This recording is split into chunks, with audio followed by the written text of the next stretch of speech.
সন্দেশখালীতে মেছোঘেরি লুটে বাধা, স্কুল ছাত্রকে কুপিয়ে খুনের চেষ্টার অভিযোগ। উত্তর 24 পরগনার সন্দেশখালী ন্যাসার থানার বয়েরমারি 1 নম্বর গ্রাম পঞ্চায়েতের খড়িবাড়ি 4 নম্বর বস্তি এলাকায় ঘটল চাঞ্চল্যকর ঘটনা। অভিযোগ, মেছোঘেরিতে লুটপাটে বাধা দেওয়ায় এক স্কুল ছাত্রকে ধারালো অস্ত্র দিয়ে এলোপাতাড়ি কুপিয়ে খুনের চেষ্টা করা হয়েছে। আক্রান্ত সূর্য মণ্ডল, বয়স মাত্র 15 বছর। সে একাদশ শ্রেণীর ছাত্র। পরিবারের দাবি, শনিবার গভীর রাতে কয়েকজন দুষ্কৃতী একটি মেছোঘেরিতে লুটপাট করতে আসে।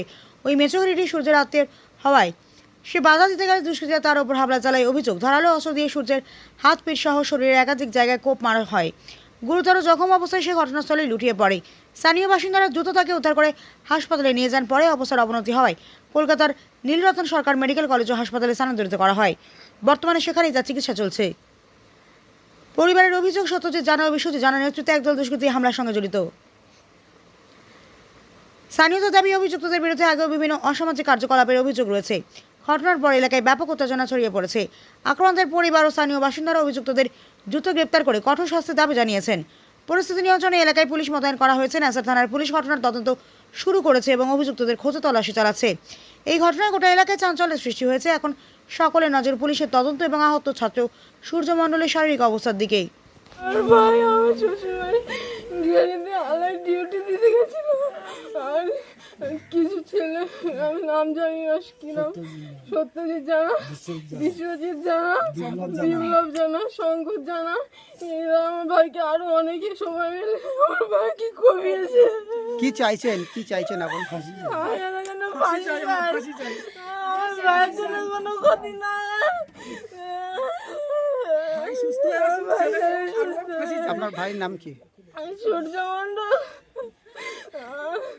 যারা আপনার কি ফাঁসি চাই।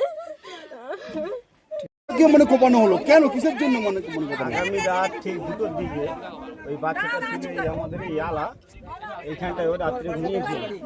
আর আমার বাড়ি হচ্ছে এইটা। ছেলেটাকে রাত 2টোভাবে এমনভাবে কুপিয়েছে দেখার মতন না। রাত্রে যখন আমার ওখানটায় গেল, ওই ছেলেটাকে যখন আমি ধরতে গেলাম, ওরা তখন এই জায়গাটা 4-5 জন লুকিয়েছিল। ওই মুহূর্তে আমি ওকে রক্ষা করতে পারলাম না। এত ব্লাড বেরোচ্ছে দেখে প্রচণ্ড ভয়ে আতঙ্ক। পুরো এত বড় হেসো দাফা হাতের মধ্যে আছে, এত রক্ত ব্লাড বেরোচ্ছে সে দেখার মতন নয়। সেই রাত্রি আমার ফোন থেকে আমি 2-3 জনকে যত রকম চেষ্টা করেছি ফোন করার। কেন হঠাৎ করে ছোট বাচ্চাটাকে মানে কারা কোপালো? এখন হচ্ছে সত্যজিৎ জানা আর এই যে বিশ্বজিৎ জানা তার ভাই, এরা ষড়যন্ত্র করে এইভাবে মারতে এসেছিল আমাদের এই যে ঘেরির যে মালিক যে বিজয় মণ্ডল, ওনাকে মারতে আসছে। ফলেই যখন ওনাকে না পেলো, যে রাত্রিরে ওই ছেলেটা ছিল ওটাকেই মনে করে ওরা কোপ মারে। এমনভাবে কোপ মেরেছে মানে করে ছোট বাচ্চাকে মারলো কেন? ওরা রাতের অন্ধকারে বুঝতে পারেনি ছোট বাচ্চা কি, মনে করেছিল যে বিজয় মণ্ডল ওখানটা শুয়েছিল, মদের নেশায় ছিল, ওইভাবে বাচ্চাটাকে কি রাজনৈতিক মানে কিছু আছে? রাজনীতির কোনো ষড়যন্ত্র নেই এর মধ্যে। এটা আমরা কি চাইছেন? আমরা চাইছি কঠিনতম, মানে যত রকমের কঠিন শাস্তি আছে ওকে দেওয়া হোক। আমার নাম? আমার নাম প্রসেনজিৎ দাস। শুভেন্দুবাবুর কাছে এইটুকু আমাদের অভিনন্দন, যেন ওর কঠিনত ফাঁসি চাই আমরা সবাই। তার পরের দিন রাত্রি 2টোর সময় এসে ওই বাচ্চাটা আলাই ছিল, তাকে ধারালো অস্ত্র দিয়ে 18 জায়গায় কুপিয়েছে। এই বিশ্বজিৎ জানা আর সত্যজিৎ জানা, পরিতোষ জানা, সন্তু জানা আর বিপ্লব জানা, এরা সব একত্রিত এসে বাচ্চাটার উপরে রাত্রিরে হামলা করেছে। কেন হঠাৎ করে মানে ছোট একটা বাচ্চাকে মানে কোপালো? এরা দীর্ঘদিন ধরে ঘেরি লুটপাট করে খায়। এদেরকে আমরা বাধা দেওয়ার ফলে ওদের একটা রাগ সৃষ্টি হয়েছিল। সেই সময় ওরা রাতের অন্ধকারে এসে ওদেরকে কুপিয়েছে। কোন দল করে যে কুপিয়েছে? কোন দল করে মূলত? সে কোনো দল করে না, আমি কি দল করে বলতে পারবো না, কিন্তু ওই গ্রামের মাথায় ওর বাড়ি। এর মধ্যে কি কোনো রাজনৈতিক না, কোনো রাজনৈতিক ষড়যন্ত্র নেই, কোনো ষড়যন্ত্র। মূলত তোলাবাজির প্রতিবাদ। হ্যাঁ। কি চাইছেন ওকে, কি চাইছেন? আমরা চাইছি ওর কঠোর থেকে কঠোরতম শাস্তি হোক। আমার নাম কি? আমার নাম বিকাশ মাইতি। গোসাবা থেকে গড়িয়াহাট, বাসন্তী থেকে বউবাজার, এত কম মজুরিতে সোনার গয়না পাবেন না কোথাও আর। Welcome to Pulin Sardar jewellers and company.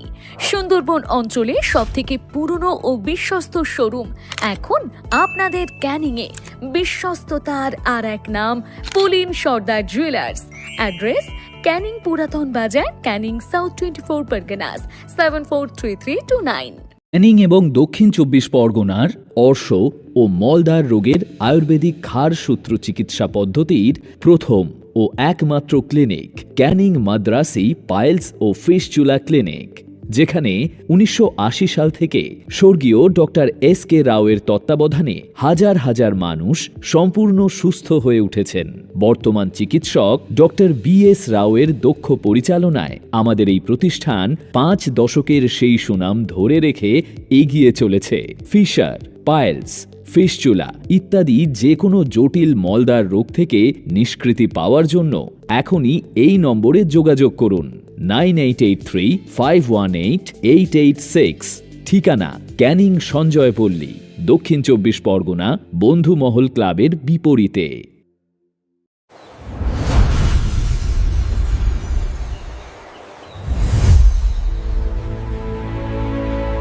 এই গরমে একটু প্রকৃতির ছোঁয়া আর ইলিশের স্বাদ নিতে চান? তাহলে চলে আসুন সুন্দরবন ইলিশ উৎসব 2026-এ। পরিচালনায় দৃষ্টি ট্রাভেলস, ক্যানিং, দক্ষিণ 24 পরগনা।